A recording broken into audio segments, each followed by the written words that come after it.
అదేవిధంగా ఎఫ్ఎంసీజీ సెగ్మెంట్కి సంబంధించి మల్టీ బ్యాగర్స్గా ఉండే అవకాశం ఏ కంపెనీస్కి ఉందంటారు? ఏ స్టాక్స్ ఉంటే బాగుంటుంది, వేటికి దూరంగా ఉంటే బాగుంటుంది అంటారు? సో ఎఫ్ఎంసీజీ విషయానికి వచ్చినట్లయితే నా అంచనా ప్రకారం ఎఫ్ఎంసీజీ స్టాక్స్ని చాలామంది తక్కువ చూపు చూస్తారు, చిన్న చూపు చూస్తారు. సో అది పెద్ద ఫ్యాన్సీగా అనిపించకపోవచ్చు బిజినెస్ అనేది. సో ఫ్యాన్సీ బిజినెస్ అంటే ఎలా ఉంటుందంటే ఇంటర్నెట్లో జరుగుతుంది, కోట్ల వ్యాపారం జరుగుతుందంటే ఫ్యాన్సీగా అనిపిస్తుంది. అదే నాకు చిల్లర కొట్టుంది అన్నాం అనుకోండి, జనరల్గా పెద్ద గ్లామర్ ఉండదు. కానీ ఒరిజినల్గా ఎఫ్ఎంసీజీ సెగ్మెంట్లో వచ్చిన లాభాలు కన్సిస్టెన్సీ అనేది మిగతా వేటిలో కూడా రావు, మిగతా ఏ రంగాల్లోనూ రావు. ఐటీ రంగంలోనో బ్యాంకింగ్ రంగంలోనో వీటిలో లాభాలు వస్తుంటాయి, పోతుంటాయి, పడుతుంటాయి. ఎఫ్ఎంసీజీ ఎట్లాంటిదంటే ద్రావిడ్ లాంటిది. సో గోడ కట్టేసి స్లోగా ఎవ్రీ ఇయర్ ఎంతో కొంత రిటర్న్ ఇచ్చుకుంటూ సేఫ్గా వెళ్తాయి. మీరు ఒక్కసారి ఎఫ్ఎంసీజీ స్టాక్స్ చూస్తే ఆన్ అన్ యావరేజ్ సంవత్సరానికి 12 నుంచి 18% రిటర్న్స్ ఇచ్చే స్టాక్సే ఎక్కువ ఉంటాయి. అందులో ప్రధానంగా బ్రిటానియా, బాటా, మారికో, గిలెట్ ఇలాంటి స్టాక్స్ బాగా ప్రాఫిటబుల్ స్టాక్స్. గత కొద్ది కాలంగా ఇందులో కొన్ని స్తబ్దుగా ఉన్నప్పటికీ రానున్న రోజుల్లో బాగా పర్ఫామ్ చేసేటువంటి అవకాశం ఉన్నటువంటి స్టాక్స్. ఇందాక మనం ఒక టాపిక్లో మాట్లాడుతూ ఒకసారి చెప్పాను. సో దాన్ని గుర్తుపెట్టుకుంటే కామన్గా జనానికి ఎంత కరువు వచ్చినా, ఎంత కాటకం వచ్చినా ఫెయిర్ అండ్ లవ్లీ పోయడం మానరు, తలకి కొబ్బరి నూనె పెట్టకుండా ఆపరు. ఈ బేసిక్స్ గుర్తుపెట్టుకుంటే, సో బేసిక్ నీడ్స్ ఏవైతే ఉన్నాయో సబ్బు, పేస్ట్, వీటి మీద ఇన్వెస్ట్మెంట్ చేస్తే మీ కస్టమర్ పెరిగే పనే తప్ప తగ్గే పని లేదు. జనాభా గ్రోత్ రేట్ ఎక్కువ, చచ్చిపోయేవాళ్ళ కన్నా పుట్టేవాళ్ళు ఎక్కువ ఉన్నారు కాబట్టి ఇది యూసేజ్ పెరుగుతూనే ఉంటుంది. కాబట్టి వీటిల్లో కంపెనీస్ని పిక్ చేసుకోవచ్చు. కాల్గేట్ అండ్ పామోలివ్ ఇది ఒక రకంగా చెప్పాలంటే మీకు పేస్ట్లో మనం వాడే మేజర్ పేస్ట్లో కాల్గేట్ అండ్ పామోలివ్ ఎక్కువ వాటా ఉంటుంది. బ్లేడ్స్లో గిలెట్ 7 o'clock కానివ్వండి, మీకు 5 blade 3 blade రేజర్స్ వస్తే Gillette is major monopoly. So ఇలాంటి వాటిలో మీరు ఇన్వెస్ట్మెంట్ చేసుకోవచ్చు. నా ఉద్దేశం ప్రకారం ఇవి బాటా, బ్రిటానియా. బాటా అంటే చాలామంది అనుకుంటారు బ్రాండెడ్ కాదు కదా, చాలా పెద్ద బ్రాండ్స్ పోతాయేమో, చిన్న బ్రాండ్ కాదు కదా అనుకుంటారు. మీకు తెలియని విషయం ఏంటంటే ఈ స్టాకు బాటా ఎక్కువ ఒక్క స్కూల్ షూస్ మీద నడిస్తే చాలు, మిగతా వాళ్ళ బిజినెస్ కూడా రీచ్ కాదు, అంత బిజినెస్ రీచ్ అవుతుంది. బాటా ఒక స్కూల్ షూస్ మీద జరిగేంత బిజినెస్ అంత వాల్యూ ఉండదు. సో తెలియకుండానే ఎక్కువ బిజినెస్ జరిగేది. వీళ్ళ దగ్గర కూడా హష్ పప్పీస్ లాంటి మంచి బ్రాండ్ ఉంది. సో ఆ బ్రాండ్కి మంచి డిమాండ్ ఉన్నటువంటి బ్రాండ్. సో బాటా తీసుకోవచ్చు. అలాగే గిలెట్ గురించి ఆల్రెడీ చెప్పాను, మీకు బ్రిటానియా గురించి చెప్పాను.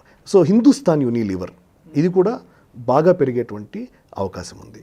డాబర్ ఇది ఆయుర్వేదానికి సంబంధించినటువంటి ఉత్పత్తులు ఎక్కువ ఉన్నా కూడా, డాబర్లో కూడా మీకు పేస్ట్లు ఉన్నాయి, మాకు టూత్ పౌడర్లు ఉన్నాయి, ఇవన్నీ ఉన్నాయి, అన్నీ ఉన్నాయి. సో ఇది కూడా బాగా పెరిగేటువంటి అవకాశం ఉంటుంది. మరికో ఒకటి బాగా పెరిగేటువంటి అవకాశం ఉంటుంది. సో మీరు ఒక పోర్ట్ఫోలియో డిజైన్ చేసుకుంటున్నప్పుడు మీ పోర్ట్ఫోలియోలో ఖచ్చితంగా ఉండాల్సిన స్టాక్స్లో ఇవి ఒకటి. మీకు చిన్న ఎగ్జాంపుల్ చెప్తాను. జాకీ అండర్వేర్స్ ఉన్నాయి కదా, జాకీ ఇన్నర్స్ ఉన్నాయి కదా. జాకీ ఇన్నర్స్ ఇండియాలో హెవీ సేల్స్. అవును. సో అది యాక్చువల్గా ఏంటంటే ఆ కంపెనీ ఒకటి స్టాక్ ధర ఎంత ఉంది అని మీకు నేను ఇప్పుడు చూపిస్తాను, లైవ్లో చూడండి, నమ్మరు. సో దీనికి ఇంత మార్కెట్ ఉందా, మనం ఏమనుకుంటాము ఇదేదో చిన్న బిజినెస్ అవునవును అని అనుకుంటాము. సో ఇన్నర్ గార్మెంట్స్ గురించి ఎక్కువ పేజ్ ఇండస్ట్రీస్ కంపెనీ పేరు. 29,400 రూపాయలు స్టాక్ ప్రైస్ ఈరోజు కరెంట్ మార్కెట్ ప్రైస్ చెప్తున్నాను. 29,400 రూపాయలు. సారీ మీకు చూపిస్తానన్నాను.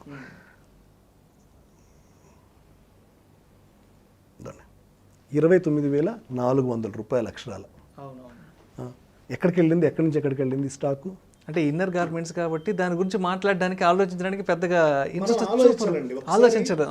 మీరు ఒక్కసారి సిటీలో వెళ్తా, ఒక కూకట్పల్లి హౌసింగ్ బోర్డు కాలనీలో JNTU దగ్గర నుంచి మీకు అలా వచ్చే ఫ్లైఓవర్ ఉంటుంది మలేషియా టౌన్షిప్ దాకా. అక్కడ దాకా ఇటు సైడ్ ఒకసారి, అటు సైడ్ ఒకసారి యూటర్న్ వేసుకొని లెఫ్ట్లో చూస్తే పోండి, ఎన్ని షోరూమ్లకు ముందు జాకీ జాకీ జాకీ అని బోర్డు తగిలిచ్చున్నాయి. సో ఇంతకంటే పెద్ద బ్రాండ్స్ ఉన్నాయి. ఒక్కొక్క ఇన్నర్ గార్మెంట్కి 4,000 3,000 రూపీస్ కూడా ఛార్జ్ చేసే ప్రీమియం బ్రాండ్స్ ఉన్నాయి. ఆ బ్రాండ్స్కి కూడా లేనటువంటి మార్కెట్ వాల్యూ మీకు జాకీకి ఉంది. సో కొంచెం ఇలాంటివి ఆలోచించుకొని మనం ఇన్వెస్ట్మెంట్ చేసుకుంటే మంచి సేఫ్ అయ్యేదానికి ఛాన్స్ ఉంటుంది. సో ఇవి ఎఫ్ఎంసీజీ గురించి మనం మాట్లాడాలి. సో అదేవిధంగా టెలికాం సెక్టార్కి సంబంధించి ఇప్పుడు ఎలా ఉన్నాయి పరిస్థితులు? సో ఏ షేర్స్కి అనుకూలత ఎక్కువ ఉంది, వేటికి ప్రతికూలత ఎక్కువ ఉంది? ఈ ఎస్పెషల్లీ నాకు నచ్చని సెక్టర్స్లో టెలికాం సెక్టర్ ప్రధానమైనటువంటి సెక్టర్. ఎందుకంటే గత కొన్ని సంవత్సరాలుగా దీనిలో పెద్ద లాభాలు లేవు. ఎందుకు లేవు అంటే దీంట్లో ఒక కన్స్యూమర్ మీద వాళ్ళకు వచ్చేటువంటి రూపాయి, వాళ్ళు ఖర్చు పెట్టేటువంటి రూపాయి చూస్తే కాంపిటీషన్లో ఏమైపోయిందంటే డిస్కౌంట్లు ఎక్కువ ఇచ్చారు. ప్రపంచంలో టెలికాం చీప్ ఇండియా. మనకి ఇన్కమింగ్ కానీ అవుట్ గోయింగ్ కానీ మనకు వచ్చే ప్రైజ్లు ఫిక్స్డ్ ప్రైజ్లు ఎక్కడ ఉండవు, ఎక్కడికి పోయినా బాదుడే, డేటాకు కూడా బాదుడే. ఒక ఇండియాలో మాత్రమే మనకి ఈ మాదిరిగా కాంపిటీషన్ వల్ల కొంతవరకు కాదు బాగా దెబ్బతిన్నటువంటి రంగం ఏదన్నా ఉంది అంటే అది ఎస్పెషల్లీ టెలికాం. రిలయన్స్ జియో వచ్చిన తర్వాత గేమ్ చేంజ్ అయింది. ఐడియా వోడాఫోన్ మెర్జర్ అయింది, రిలయన్స్ జియో వచ్చింది. ఎప్పటి నుంచో ఉన్నటువంటి దిగ్గజం భారతీ ఎయిర్టెల్. ఈ మూడిటి మధ్యలో త్రిముఖ పోరైపోయింది. 33% వాటా కస్టమర్స్లో కూడా. సో మిగతా చిన్న ప్లేయర్స్ మొత్తం మటాష్ వెళ్ళిపోయారు పైకి. ఆ తర్వాత ఇప్పుడు ఐడియా వోడాఫోన్ పరిస్థితి కొంతవరకు కాదు బాగా దారుణంగా దెబ్బతిన్నటువంటి పరిస్థితి. ఇక మేజర్ దిగ్గజాలు మిగిలింది రిలయన్స్, ఎయిర్టెల్. రిలయన్స్ జియో విడిగా స్టాక్ ఆప్షన్ లేదు, ప్రస్తుతానికి రిలయన్స్తోనే కంటిన్యూ అవుతుంది. త్వరలో దాన్ని విడిగా తీసుకొచ్చేటువంటి అవకాశం ఉంది. ఇప్పుడు కొత్తగా 5G వార్ స్టార్ట్ అవుతుంది. మనకు 5G మళ్ళీ వస్తుంది. సో మొన్నటిదాకా 5G కొనాలి అంటే ఎయిర్టెల్ అంత ఉత్సాహం చూపించలేదు. ఇప్పుడు తను కూడా బిడ్డింగ్లో పాల్గొంటుందని ఆ కంపెనీ కూడా ప్రిపేర్ అయింది. సో 5G వచ్చాక మళ్ళీ ప్రైజ్ వార్ మొదలవుతుందా, లేదా ఇప్పుడు ఇక మిగిలింది 2-3 కంపెనీలే కాబట్టి ముగ్గురు ప్రైజ్లు పెంచుకుంటూ పోతారా? ఇవి ప్రధానమైనటువంటి లాభాలు వస్తాయా లేవా ఈ కంపెనీలకి అనేది ప్రధానంగా ఇది మేజర్ ఇంపాక్ట్. అంటే ఇప్పటిదాకా కాంపిటీషన్లో ₹100 తక్కువకి ఇస్తే నేను ₹10 ఇస్తా అనే తత్వంతో కస్టమర్ని అట్రాక్ట్ చేసుకుంటూ వెళ్ళినటువంటి కంపెనీలు ఇక్కడి నుంచి లాభాలు బాట పట్టాలంటే ఛార్జెస్ పెంచాల్సినటువంటి అవసరం ఉంది. సో అవి వచ్చిన తర్వాత మీకు ఈ కంపెనీస్లో లాభాలు వస్తాయి.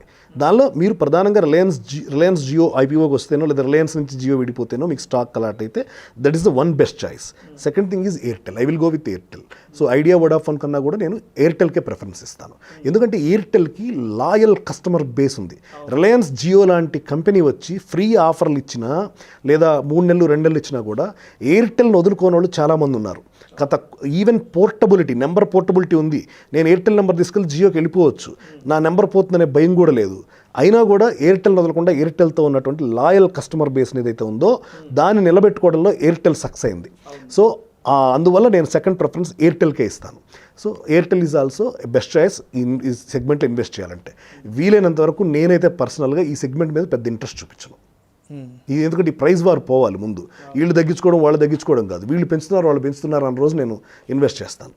సో అది మంచిదా చెడ్డదా అంటే జనానికి బిల్లులు బాధొచ్చు, అది వేరే విషయం. కానీ నేను పెడుతుంది ఒక కంపెనీలో పెట్టుబడి, నేను కూడా కంపెనీలో పెట్టుబడి పెడుతున్నా. ఒక కంపెనీ స్టాక్ కొంటానంటే నేను కూడా ఆ కంపెనీ వ్యాపారంలో ఆలోచించాలి కదా. దానిలో లాభం వస్తే నాకు లాభం వస్తుంది, లేనప్పుడు ఎందుకు ఊరికనే పెట్టడం అక్కడ. సో అందుకని వీటికి సంబంధించి అయితే మాత్రం 5G వచ్చిన తర్వాత 5Gకి పెనట్రేషన్ ఎలా ఉంది, ప్రైజెస్ ఎలా ఉన్నాయి అన్న తర్వాతే డెసిషన్ తీసుకోవచ్చు. ప్రధానంగా అయితే ఈ 2 స్టాక్స్ పెరుగుతాయి. ప్రైస్ బార్ కనుక తగ్గి ప్రైజ్లు పెంచడం మొదలైతే లాభాలు పడతాయి కంపెనీలు.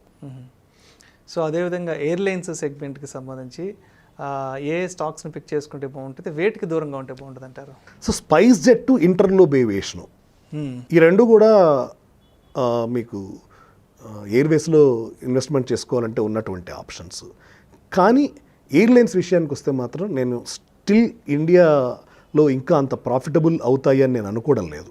సో ఇంటర్గ్లోబ్ ఏవియేషను బాగానే ఇచ్చింది రిటర్న్స్, స్పైస్ జెట్ కూడా బాగానే ఇచ్చింది రిటర్న్స్, కాదని నేను అనడం లేదు. కాకపోతే ఇప్పుడు ఈ పాండమిక్ తర్వాత క్రూడ్ ప్రైజెస్ ఏవైతే ఫ్లక్చువేట్ అవుతున్నాయో ఆ ఫ్లక్చువేషన్స్ మీద, గవర్నమెంట్ పెంచుతున్నటువంటి ఛార్జీల మీద, సో వీటన్నిటితో పాటు ఉన్నటువంటి నెంబర్ ఆఫ్ ఎయిర్పోర్ట్స్ ఉడాన్ కింద స్కీమ్ కింద పెరగాల్సిన సో ఇంకా ఇవన్నీ కూడా ఇంత లాభదాయకమైనటువంటి బిజినెస్ కింద అనిపించట్లేదు. సో కింగ్ఫిషర్ ఎయిర్లైన్స్ లాంటిదే మూతపడింది మీకు చూస్తే ఇండియాలో. ఈరోజు ఇండియన్ ఎయిర్లైన్స్ నష్టాల్లో ఉన్నటువంటి పరిస్థితి. ప్రస్తుతానికి ప్రైవేట్ రంగంలో ఉన్నటువంటి గో ఎయిర్ కానీ, ఇంటర్గ్లోబ్ ఏవియేషన్ అంటే మన ఇది స్పైస్ జెట్ కానీ, ఇవి 3 మాత్రమే కొంతవరకు మీకు లాభాల బాటలో ఉన్నాయి, కొద్దిగా ఆపరేషన్స్ అవి ప్రాపర్గా చేస్తున్నాయి అని మనకు అనిపిస్తున్నప్పటికీ సో ఈ సెగ్మెంట్ కూడా ఫ్లక్చువేషన్లో ఉన్నటువంటి సెగ్మెంటే. ఇది అంత లాభదాయకమైనటువంటి అవకాశాలు తక్కువ.